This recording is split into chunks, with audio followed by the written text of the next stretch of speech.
Mercedes. Jeden z najpopularniejszych modeli Mercedesa to oczywiście C-klasa. C-klasa, która jest znana już oczywiście od lat w formie sedanów. No tak, ale musiała ustąpić miejsca czemuś ważniejszemu, czyli modelowi, który tak naprawdę jest SUV-em, bo Wy chcecie najczęściej SUV-ów i crossoverów. Więc w tym tygodniu zapraszam Was na test jednego z fajniejszych SUV-ów crossoverów, czyli właśnie Mercedesa GLC w nowej edycji.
No i czas na stylizację najnowszego GLC. GLC nie zmieniło się zbytnio za dużo ze względu na to, że klienci bardzo lubili poprzedni, więc tak naprawdę Mercedes zrobił tak zwany troszeczkę taki lifting niektórych elementów, które już oczywiście wyglądało bardziej staro, a teraz mamy dosłownie nowiutkie elementy powsadzone w ten samochód. Pierwsze co warto zwrócić uwagę na pewno na lakier. Lakier, który mamy na samochodzie to jest szarość gór Magno. Dokładnie samochód jest polakierowany kolorem z serii Manufacture, czyli oczywiście kolorów, które są za specjalną dopłatą 18 tysięcy złotych, tak, za lakier niestety, ale wygląda wręcz nieziemsko. Wieczorem jest to kolor czarny, a tak naprawdę w ciągu dnia jest to piękny kolor szary z naprawdę pięknymi drobinkami srebra, które wyglądają po prostu fenomenalnie. Oczywiście przód jest bardzo charakterystycznie narysowany. Długa maska, kilka przetłoczeń oraz oczywiście agresywność całego przodu, a auto wygląda bardziej sportowo oczywiście dzięki pakietowi AMG, a tak naprawdę pakietowi AMG Advance, który zmienia naprawdę bardzo dużo, kosztuje okolice 40 tysięcy złotych, ale warto go wziąć, bo w ten skład tego pakietu wchodzi bardzo dużo rzeczy. W szczególności wchodzą oczywiście światła. Światła, które są tutaj w tym samochodzie,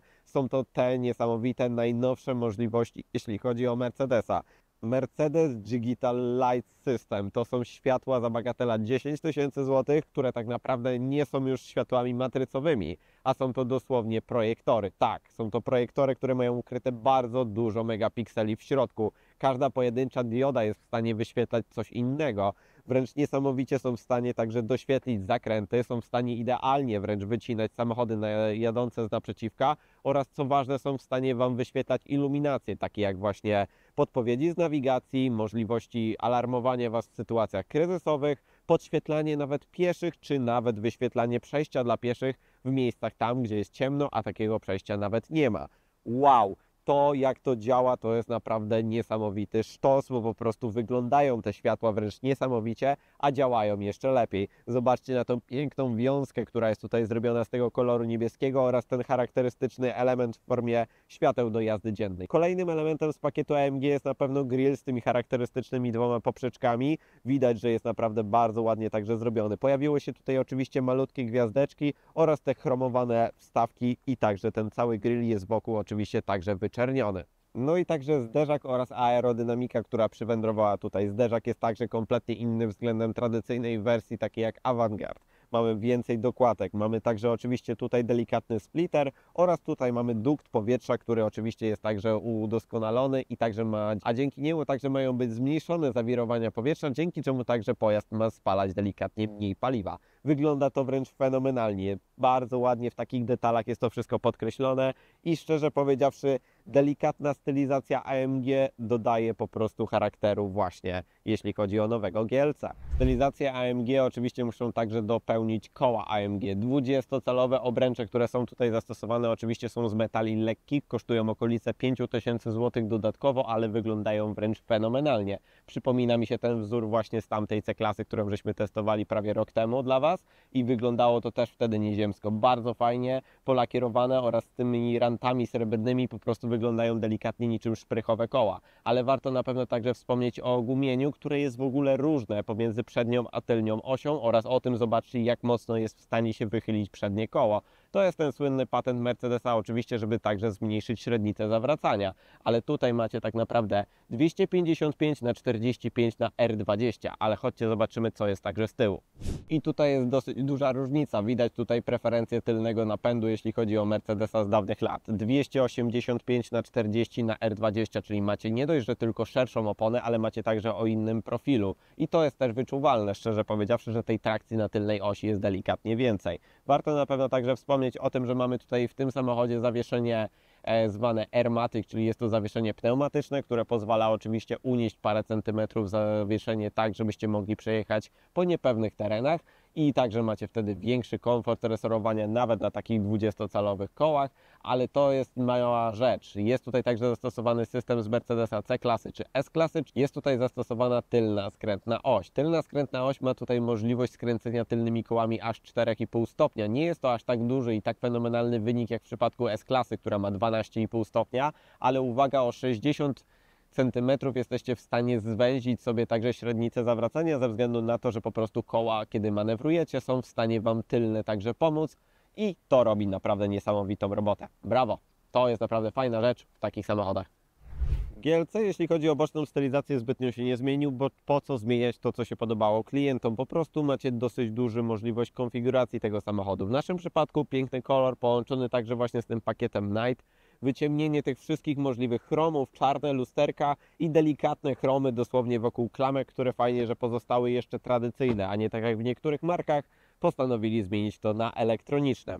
Dodatkiem, który szczerze powiedziawszy nie do końca rozumiem, to są te progi. Tak naprawdę progi, które musicie dokupić sobie za chyba 2 czy 3 tysiące złotych i są w formie takiej łez, żeby można było oczywiście łatwiej sobie wsiąść do przodu czy także do tyłu. No fajny gadżet, który naprawdę jest super, jeśli chodzi na pewno o wsiadanie, ale niestety holendarnie się brudzi. Tak naprawdę jeden dzień deszczowy i niestety te progi są od razu brudne i to widać najczęściej na własnych nogawkach i to jest dosyć duży problem. Pojawiły się także oczywiście delikatne relingi oraz prosta ta forma, która najbardziej się podoba. 4,71 metra długości, czyli to jest taki sensowny rozmiar, jeśli chodzi o kompaktowej klasy crossovera, czy właśnie także SUV-a oraz także rozstaw osi na poziomie 2,88 m, które pozwoliło oczywiście Mercedesowi wygospodarować w miarę sensowną ilość miejsca dla osób na tylnym rzędzie siedzeń. Kompaktowe SUV-y, czyli także praktyczne SUV-y. W końcu oczekujecie od GLC, żeby także był samochodem w miarę rodzinnym i sprawdźmy sobie tylny rząd siedzeń. Tak naprawdę zaczynacie sobie od tego, że macie także stopień, który jest czasem delikatnie upierdliwy, bo nie wiecie, czy z niego skorzystać, czy nie. W środku widać rozstaw osi oraz widać to, ile tu jest także przestrzeni. Zobaczcie, ile mam przestrzeni także na nogi. Zobaczcie, ile mam przestrzeni nad głową. A przypomnę Wam o tym, że mamy także panoramiczne okno dachowe, które jest otwieranym oknem i zabiera tej przestrzeni jednak troszeczkę, ale tu siedzi się naprawdę bardzo wygodnie. Zobaczcie, jak mam także podparte idealnie kolana. Tutaj nie ma problemu z ergonomią. Tutaj naprawdę będzie siedzieć się bardzo wygodnie. Przechodząc sobie na prawą stronę, niestety musicie pokonać dosyć spory tunel na środku, ze względu na to, że nasza wersja to jest oczywiście Wirmatic, czyli tak naprawdę macie napęd 4x4 i gdzieś ten wał musi na środku także iść. A na środku macie bardzo fajny panel, za pomocą którego możecie sterować sobie czterostrefową klimatyzacją. Tak naprawdę każdy pasażer ma osobną strefę klimatyzacji i może sobie regulować i temperaturę oraz moc nawiewu, a także oczywiście strefę, z jakiej ma być korzystać także ta klimatyzacja, czy z góry, czy z dołu, czy w trybie automatycznym. Fajny element ze względu na to, że każdy może sobie sterować dosłownie taką temperaturą i nawiewem, jaki sobie żąda. Do tego pod spodem powinny tutaj być jakieś porty USB, ale szczerze powiedziawszy nie macie nic. Jakieś małe miejsca na siateczkę oraz oczywiście podłokietnik, który jest naprawdę miękki, duży i komfortowy. Posiada takie miejsce na 2 telefony lub 2 tablety oraz po naciśnięciu delikatnie mocniej możecie skorzystać sobie z 2 uchwytów na kubeczki, więc tak naprawdę kawa, herbata bez problemu się tutaj także zmieści. Fajnie, podoba mi się to wnętrze w tym GLC, bo jest takie prosto rozplanowane oraz te detale, które są takie jak podświetlenie ambientowe, czy także detale w formie chromowanych aluminiowych wstawek i nawet głośników Burmester, które także przyjemnie tutaj grają. Wnętrze z tyłu jest naprawdę świetnie wykonane. Brawo Mercedes! Oczywiście najpopularniejszym GLC było GLC Coupe, które najczęściej było także wybierane przez klientów, ale nie ma co zapominać o tradycyjnej wersji tego SUV-a, czyli właśnie o GLC-ku, który ma tradycyjną formę tego nadwozia. Ale zobaczcie, jak nowe GLC zostało zmodernizowane w kilku detalach, a jak świeżo także wygląda. Oczywiście pierwszym elementem, który rzuca się w oczy, to są przeprojektowane nowoczesne lampy, które dostały oczywiście w pełni technologię matrycową, LEDową i wszystkie możliwe technologie, które są dostępne w Mercedesie. I to wygląda naprawdę konkretnie. Bardzo fajny, delikatny spoiler, połączone także z takimi czarnymi dodatkami oraz ta szyba, która jest pięknie wyciemniona, to robi naprawdę fajne wrażenie.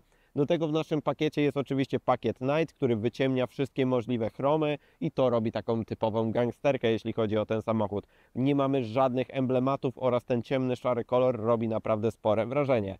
Fajnie umodelowany także jest zderzak, to wszystko naprawdę robi po prostu ze sobą spójną całość, ale co ważne, pojawiły się także tutaj niestety fake wydechy, które dosyć ładnie wyglądają, ale niestety to jest plastikowa po prostu atrapa.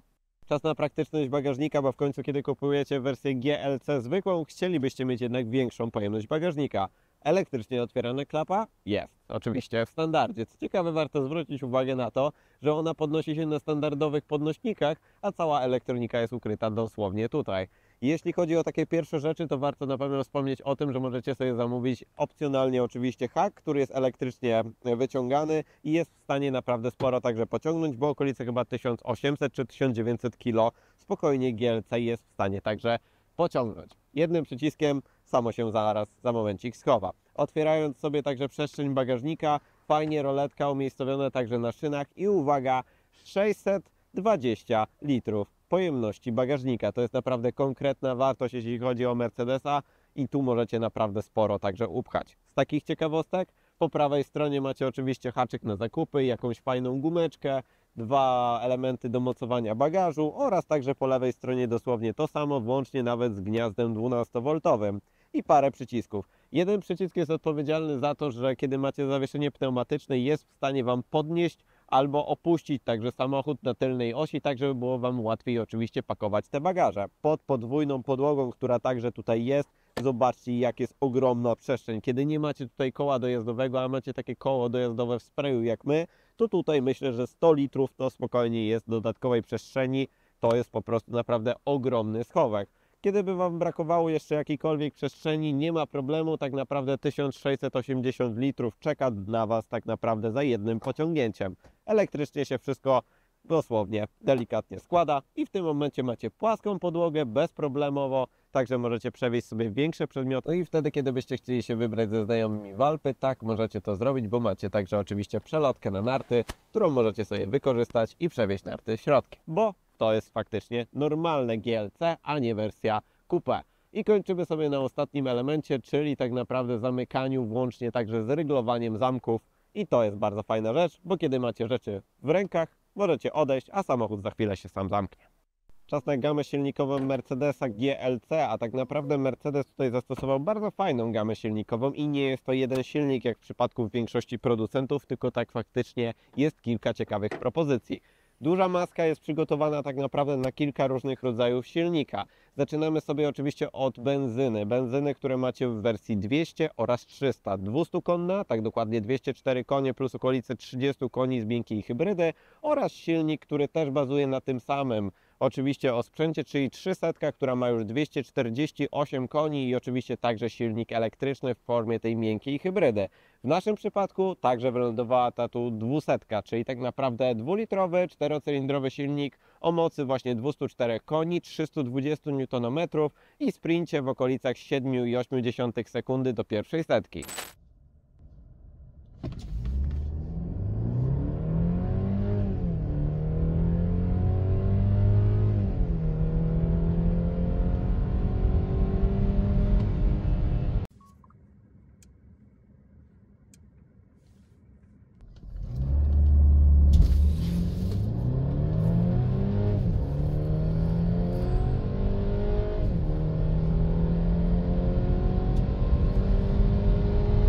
Kolejną ewolucją tego silnika, czyli dwulitrowego silnika benzynowego właśnie jest 300. 258 koni plus 23 konie z tej miękkiej hybrydy, czyli tak naprawdę tylko generator rozrusznik, który ma oczywiście wspomagać start-stop i ma być przyjemniejszy właśnie do użytkowania. Średnie spalanie z trasy 2 litry, raptem 204 konie, no w miarę sensowny wynik, 8 litrów na 100 km, a tak naprawdę prędkość ustawiona na tempomacie w okolicach 140 km na godzinę i więcej jazdy takich od 120 no do 140. 8 litrów nie jest źle, ale szczerze powiedziawszy jak na takiego crossovera SUV-a z dwulitrowym silnikiem mogłoby być ciut lepiej.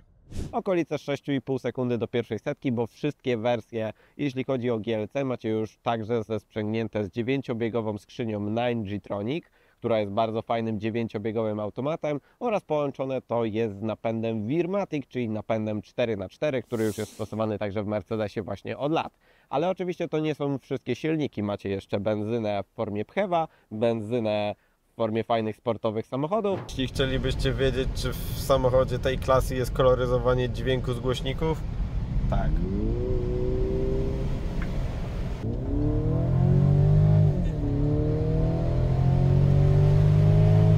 Tryb sport i słychać dosłownie brzmienie V8 z głośników.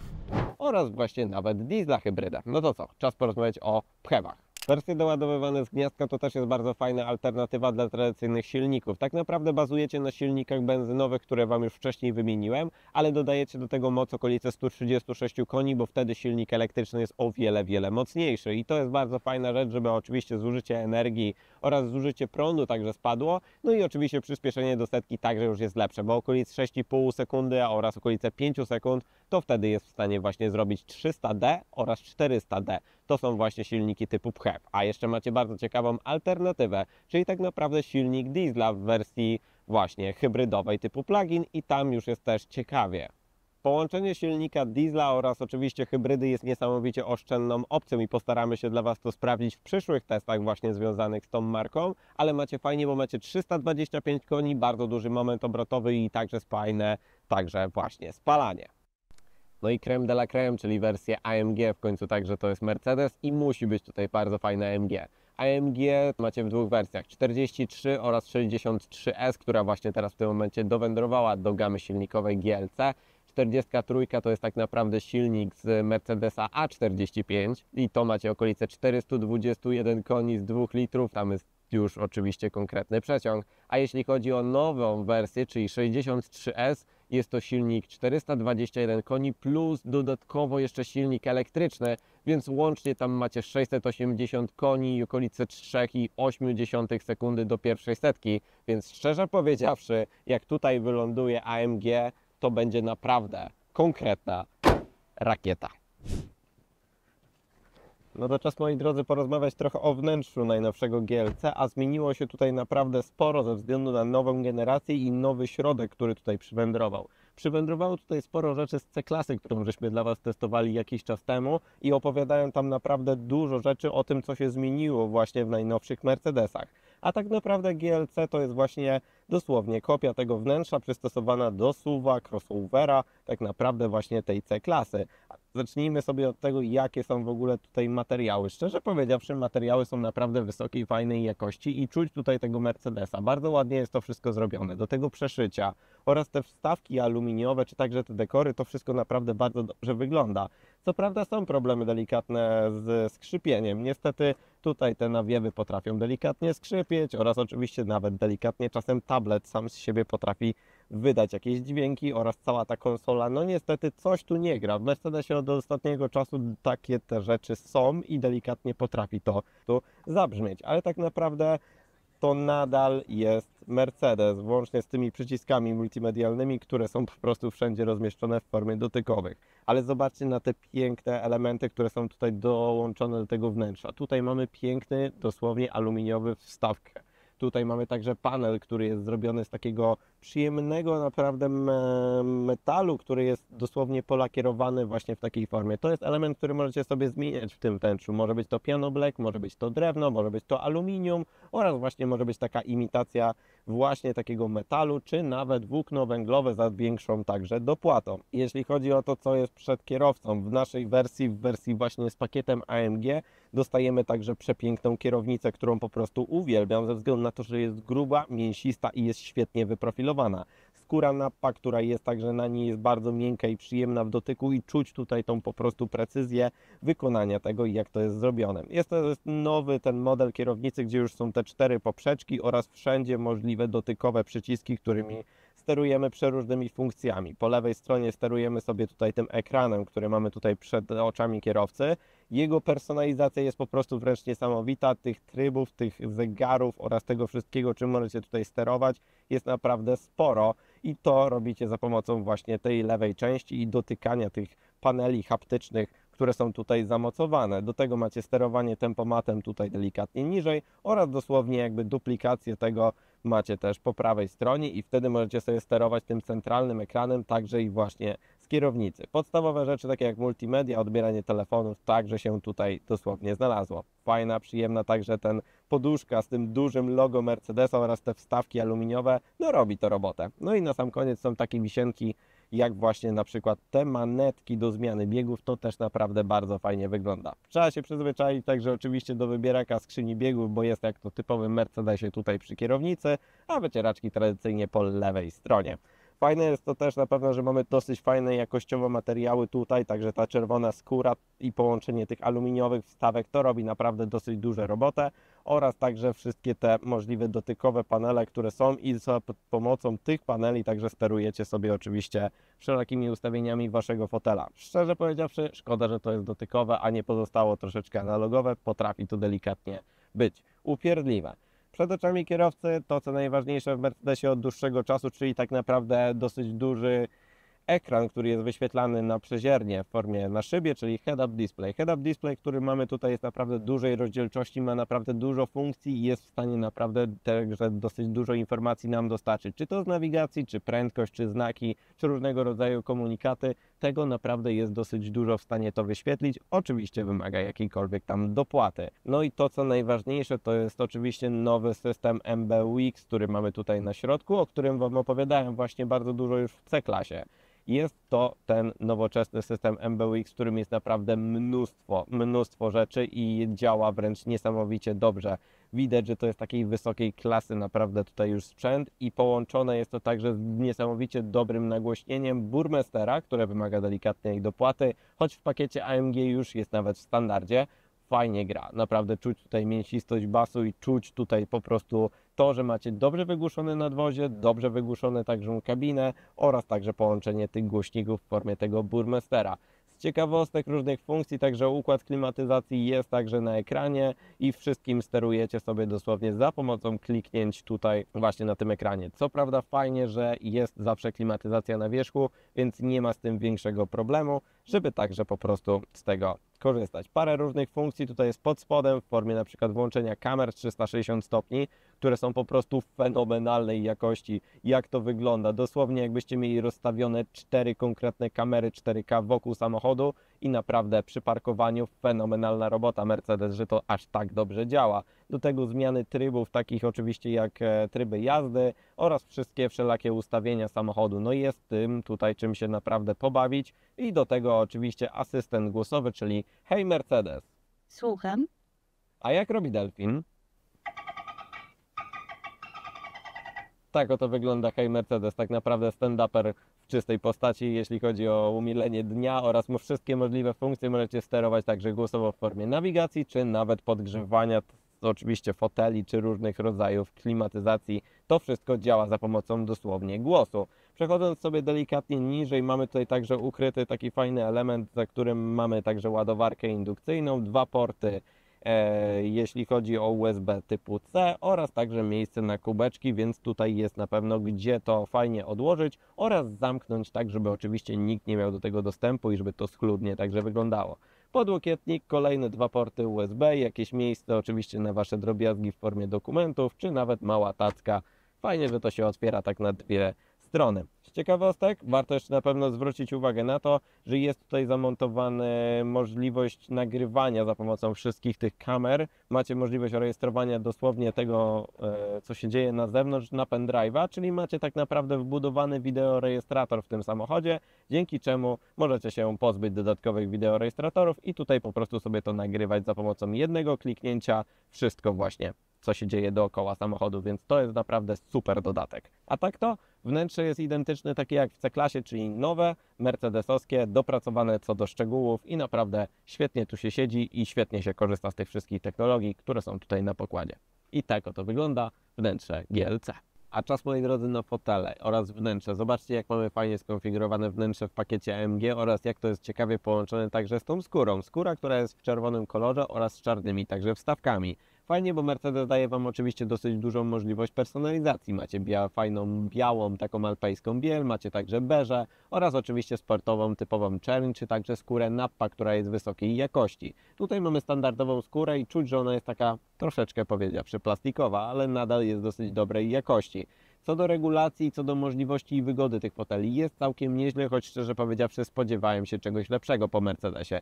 Fajnie, długo wyprofilowane także siedzisko, naprawdę dobrze podpiera Wasze nogi oraz także jest dosyć dobrym podparciem dla Waszych kolan. Do tego całą długość możecie sobie tak wysterować, żebyście mieli także oczywiście dłuższą tą część. Podparcie boczne jest także na sensownym poziomie i jest w stanie także zapewnić Wam trzymanie boczne także w zakrętach i to jest naprawdę na dobrym poziomie. Odcinek lędźwiowy regulowany także w dwóch płaszczyznach, przód, tył, góra, dół i to za to no, konkretny plus. I kończymy sobie tak naprawdę na górnej części, czyli na zagłówku. Zagłówek, który jest sterowany elektronicznie i jesteście w stanie regulować sobie jego wysokość oraz wszystkimi funkcjami sterujecie sobie tutaj dosłownie z tego panelu po lewej stronie.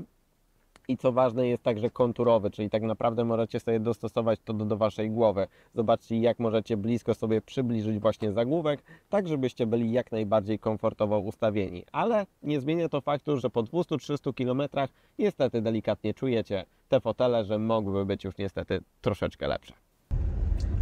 A jak jeździ nasze piękne GLC? No tutaj jest, szczerze powiedziawszy, dosyć mocno standardowo. Jak w większości przypadków crossoverów, tak podobnie jest też w przypadku właśnie GLC. Jeździ wręcz bardzo podobnie do tego, co mieliśmy okazję testować właśnie w C-klasie, czyli w mniejszym bracie i oczywiście nie SUV-owatym.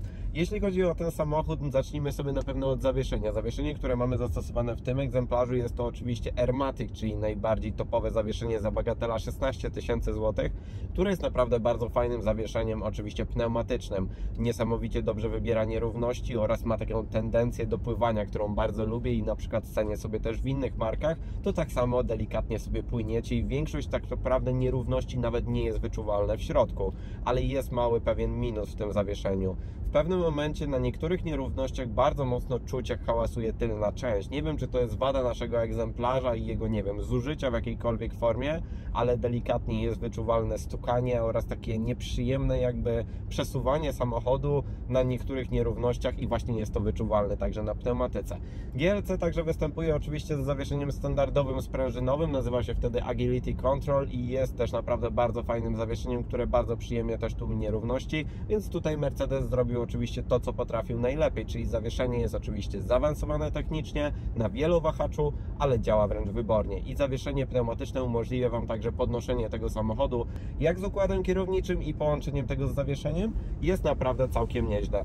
Ale czuć tutaj komfort Mercedesa. Jednak te ruchy są naprawdę precyzyjne, ale są bardzo mocno ugładzone i czuć po prostu, że jest to bardziej komfortowe nastawienie niż w przypadku bardziej sportowych edycji tego samochodu, takich jak na przykład jest AMG GLC. Tam już wtedy jest bardziej charakterystycznie, ale większość zakrętów jest naprawdę bardzo przyjemnie i łagodnie. Możecie sobie po prostu przebywać te zakręty i z lewej do prawej. Ta precyzja w tym układzie zawieszenia i także precyzja w układzie kierowniczym jest na naprawdę zadowalającym poziomie, ale nadal z tą nutą komfortu i to jest najważniejsze w tym samochodzie, że ten komfort tutaj jest, bo on ma być właśnie na pierwszym planie. 2-litrowa jednostka, 4-cylindrowa turbo, teraz tylko i wyłącznie możliwa dostępna właśnie o platformę GLC, to jest dobry wybór. Mercedes dobrze to zrobił, że postanowił tutaj zastosować te nowe jednostki, bo są naprawdę zacne. 200, którą mamy, naprawdę jest w miarę zacna, jeśli chodzi o przyspieszanie. Ona jak zredukuje sobie biegi, naprawdę bardzo fajnie jest elastycznie w stanie przyspieszyć, ale czuć, że ten silnik nie lubi wysokich prędkości i nie lubi wysokich obrotów. I co ważne, ten silnik na niskich obrotach potrafi delikatnie brzmieć jak diesel i to jest takie uporczywe w tym silniku. To jest idealny silnik do takiego cruzowania i niewykorzystywania jego większości mocy, bo po prostu tej mocy też za dużo nie ma. 204 konie plus tam jakieś 30 koni z miękkiej hybrydy, która oczywiście pomaga Wam w mieście lepiej tam uruchamiać silnik oraz płynniej startować ze świateł. Okolice 7,8 sekundy, naprawdę tak 8 sekund z kawałkiem do pierwszej setki z napędem 4x4 to nie robi wrażenia, w szczególności na to, że GLC jest także ciężkim samochodem. Ciężkim? 1920 kg masy razem z kierowcą, no to już raczej należy do dosyć ciężkich takich kompaktowych crossoverów. To jest po prostu silnik, który jest, bo jest i szczerze powiedziawszy tu brakuje tego mocniejszego silnika i macie takie poczucie, że ten silnik jest zdławiony, bo to jest ta sama jednostka, która występuje w tej 300 i czuć, że po prostu jest zdławiony ten silnik po prostu samym oprogramowaniem, ale na szczęście da się to oczywiście w jakikolwiek sposób także naprawić. W zawieszeniu też fajną robotę robi na pewno to, że macie to połączone także z tą tylną skrętną osią. Wyczuwalne jest te 4,5 stopnia skrętu nawet podczas większych prędkości oraz także przy manewrowaniu i to jest wręcz fenomenalne, bo faktycznie GLC należy do dosyć sporych już crossoverów, a jednak zawracanie w miejscu stwarza Wam taką przyjemność. Po prostu jesteście w stanie się wcisnąć w takie luki jak na przykład malutkim C1 czy Aygo i to jest najfajniejsze, kiedy macie dosyć dużego SUV-a, ale jednak jest w miarę kompaktowo zgrabny i żwawy. Oczywiście o tym 9G-troniku, czyli skrzyni 9-biegowej, którą tutaj mamy. To jest bardzo słynna skrzynia w Mercedesie, 9 biegów, które jest bardzo charakterystyczne i czuć. Teraz w tym momencie w trybie komfort ja już jadę przy okolicach 70 km na godzinę, uwaga, na 7 biegu z 9. Jadąc 140 km na godzinę jedziecie na 9 biegu i macie raptem okolice 1200 obrotów i to w Mercedesie zawsze robi dobrą robotę, bo po prostu macie dzięki temu też troszeczkę niższe spalanie. Czy jest zwłoka? Jest zwłoka. I dopiero się napędził. Ale hamulce na szczęście robią dobrą robotę, więc także zatrzymanie tego kolosa jest w miarę sensowne. Ale zwłoka na gazie jest naprawdę dosyć duża i to jest denerwujące, że w trybie komfort zrzucenie z tego 7 biegu na przykład na 3, jak to teraz w tym momencie zrobiła skrzynia, zajmuje dosyć dużo i to jest delikatnie upierdliwe. Na szczęście mamy tryby jazdy. Tryby jazdy oczywiście od Eco, Comfort plus Sport i wtedy, kiedy mamy komfort, to jest faktycznie ta zwłoka, ale kiedy mamy sport, bardzo fajnie można już sobie tą skrzynią popracować. Do tego macie łopatki przy kierownicy, które naprawdę bardzo fajnie reagują i ta skrzynia bardzo szybko zmienia te biegi, włącznie nawet z przegazówkami, które są zdane oczywiście z Mercedesa AMG. I to mi się niesamowicie podoba. Responsywność tej skrzyni i różnice w tych trybach, bo po prostu jest co wybrać. Każdy wybiera sobie, czy chce bardziej komfortowe nastawy, czy bardziej jednak sportowe. No i właśnie, spalanie. Jak jest z tym? Jest w miarę całkiem nieźle, szczerze powiedziawszy, chociaż do ideału jeszcze tutaj brakuje. 9 litrów średniego spalania z całego testu, nie ma dramatu tak naprawdę. W mieście musicie przygotować sobie bardziej okolice 10 litrów z średniego spalania, a w autostradowym trybie takie 8,5, maksymalnie 9. I szczerze powiedziawszy, tu najbardziej widać, kiedy byście mieli mocniejszy silnik, tą 300 lub na przykład diesla albo hybrydę typu plug-in, które też są tutaj dostępne, myślę, że spalanie GLC-ka będzie oczywiście delikatnie niższe. I nie dziwię się, że go wybierało bardzo dużo ludzi w poprzedniej generacji, bo w nowej generacji tak naprawdę naprawiono większość problemów, które występowały w poprzedniku, a teraz on jest napchany i technologią i jest napchany naprawdę dobrym sprayem, jeśli chodzi właśnie o skrzynię biegów, czy także silniki, bo ta gama także silników jest naprawdę bardzo potężna i to mi się bardzo w tym samochodzie podoba. Jak z wygłuszeniem? Tu mogłoby być delikatnie lepiej. Niby szczerze powiedziawszy są tutaj podwójne klejone szyby, ale szczerze powiedziawszy niektóra Skoda potrafi nawet być cichsza przy 140 km na godzinę. Tutaj Mercedes nie poszalał jednak z tym wygłuszeniem. Oszczędności kosztów myślę, że tutaj na pewno weszły. No dobra, ale jeśli chodzi o autonomię, w tym samochodzie na pewno warto pochwalić aktywny tempomat, możliwości zmiany pasy ruchu oraz oczywiście nawigację w trybie AI, czy także jeszcze możliwość wyświetlenia sygnalizacji świetlnej, która jest oczywiście za pomocą tej kamery na górze rejestrowana. To jest naprawdę duże rzeczy, które przywędrowały oczywiście ze S-klasy do bardziej kompaktowych SUV-ów, czy także kompaktowych klas, takich jak C-klasa.